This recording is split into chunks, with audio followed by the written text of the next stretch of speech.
చెప్పండి. ఇంతవరకు ప్రపంచ పటంలో మా దేశ రూపాన్ని చూసింటావు, ఒక్కసారి మా దేశ విశ్వరూపాన్ని చూసింటావు. ఒక్కసారి లేచి మేము శబ్దం చేస్తే ఆ శబ్దానికి ప్రపంచమే శబ్దం.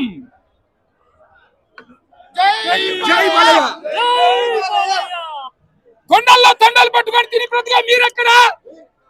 ప్రతి కొండను క్షేత్రంగా మార్చి పూజించే మేమెక్కడ? ముక్కలు ముక్కలు చేసే మీరెక్కడ?